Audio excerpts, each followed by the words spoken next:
Drive Time on RTE Radio 1, sponsored by Zurich. Be future ready with a pension powered by Zurich's award-winning investment performance. Now, well, the government has decided to defer the proposed commemoration of the RIC and the DMP, due to be held in Dublin Castle on Friday week, January the 17th. Historian Professor Diarmaid Ferriter is a member of the Expert Advisory Group for the Decade of Centenaries, and he had already expressed concerns this afternoon about this event. And Diarmaid Ferriter, thanks for joining us in studio. We'll get to the concerns that you had when the event was still going ahead, as it was up to about 15 minutes ago. But Charlie Flanagan has now issued a statement, lengthy statement. We hope to talk to him in a little while, saying, given the disappointing response to some of the planned event on the 17th of January, I do believe that the event as planned can now take place in an atmosphere that meets the goals and guiding principles of the overall commemorative programme. Therefore, I am announcing its deferral. Do you welcome that decision? Very much so. This had become a political football. It reminded me of an argument that went on as far back as the 1930s between Fine Gael and Fianna Fáil about the 1916 Rising and who should be invited to the commemorative events and who should take charge of the commemoration. And a contemporary newspaper editorialised that it was always unseemly, if not indecent, for political parties to engage in a figurative scramble for the bones of the dead. And those words were ringing in my ears over the last 48 hours or so.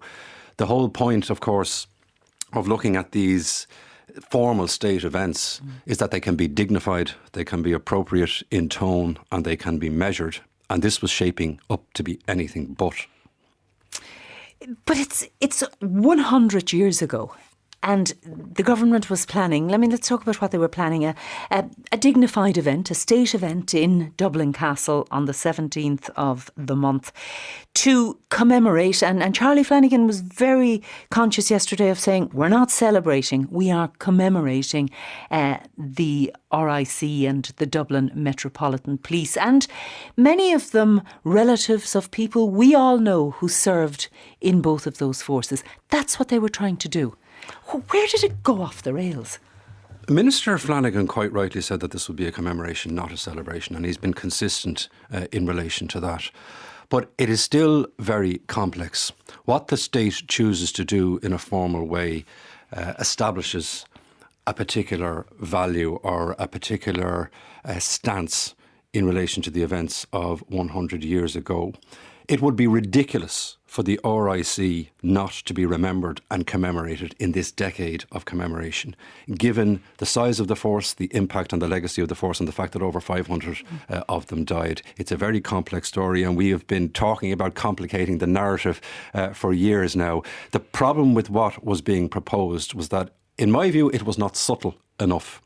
That what you are essentially doing, in the view of many people, is endorsing something that is very, very tricky. To do it in January 2020, which is the centenary of the recruitment of the first Black and Tans, was particularly, I think, insensitive and ill-judged. What should have been done, in my view, was something more low-key. We have a duty as historians to attend to the evidence, to the complexities, to the interpretations and the reinterpretations. And you and there are ways to do that are a form of commemoration. But hang on a sec. In his statement yesterday, and I have it here in front of me, he said, as part of the Decade of Centenaries, under the guidance of your group, the Expert Advisory Group on Centenary Commemoration, I, on behalf of the government, will host an event. It was on your guidance. No, it wasn't. And that's what really annoyed me about the Minister's statement last night. This, in my view, was the Minister using us for political cover because this proposal backfired.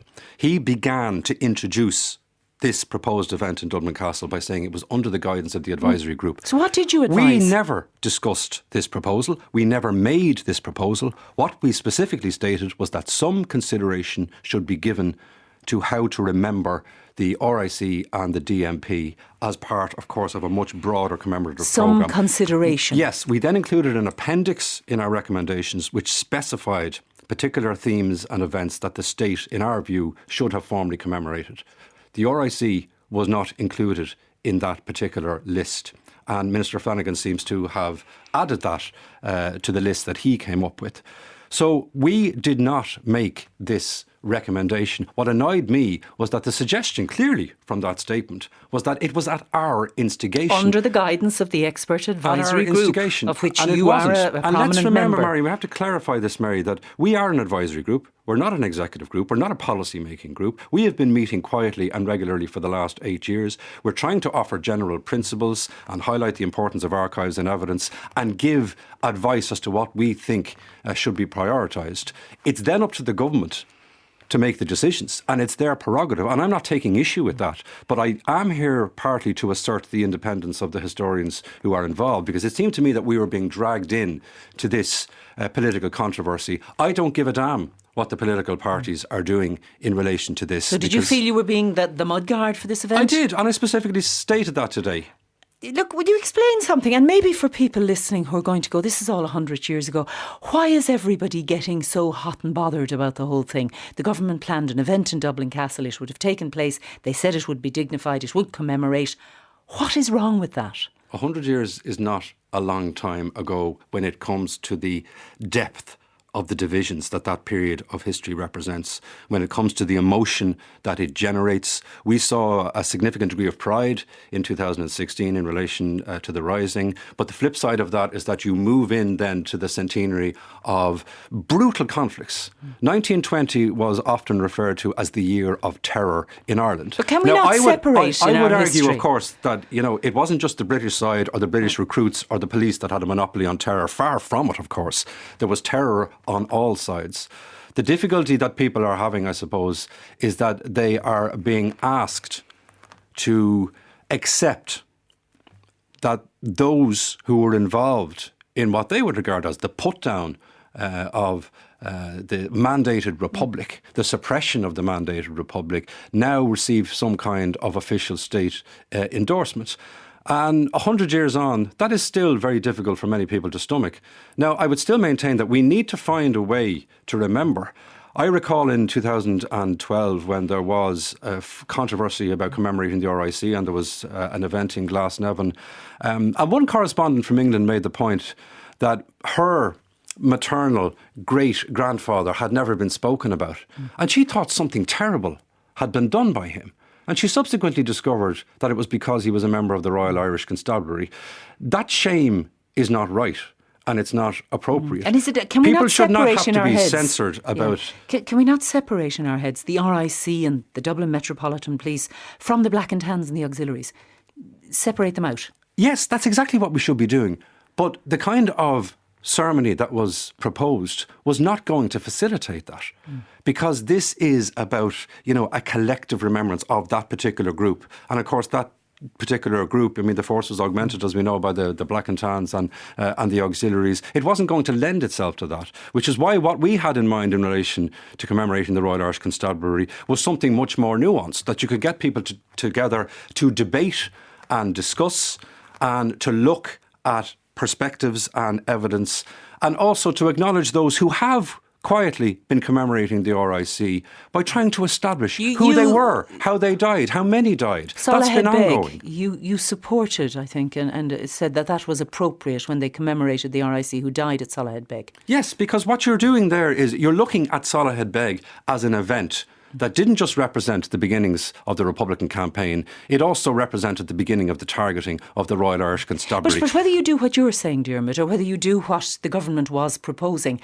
you are commemorating.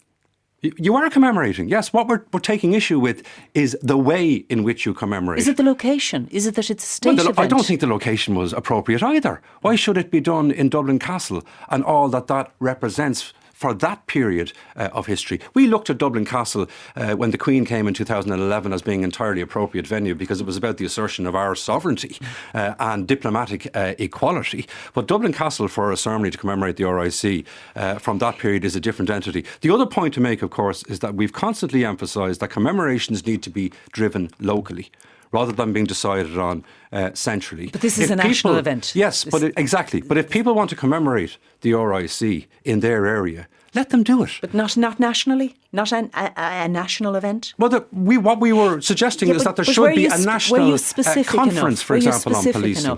No, because if we are specific enough, then we will be accused, of course, of trying to dictate how the government should commemorate.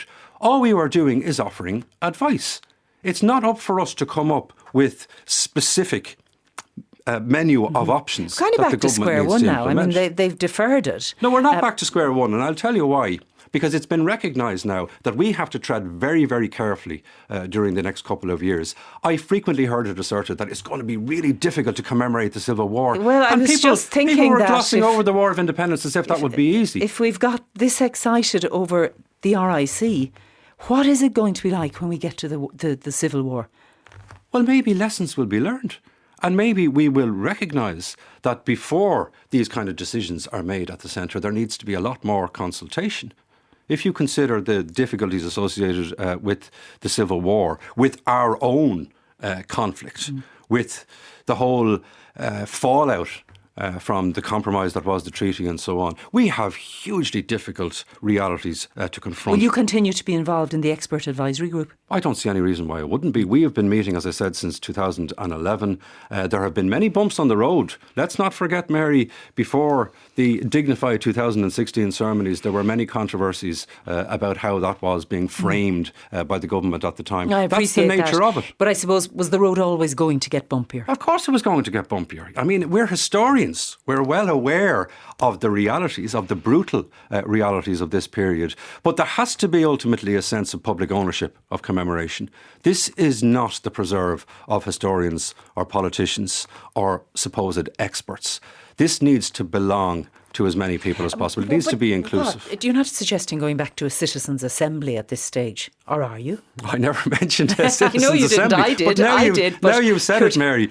You're talking about public ownership. No, I do. In fairness, the advisory group has facilitated discussions and has invited submissions in relation to what people think is appropriate. We do need more of those kind of discussions. Okay. But the local authorities have been playing a blinder in relation to commemoration so far, and that should continue. And there are people who will quite rightly want to remember and commemorate the RIC this year. There will also be others who want to commemorate some of the dreadful deeds that were done by the RIC. And we can't tar them all with the same brush. All right. Professor Diarmaid Ferriter, thank you very much.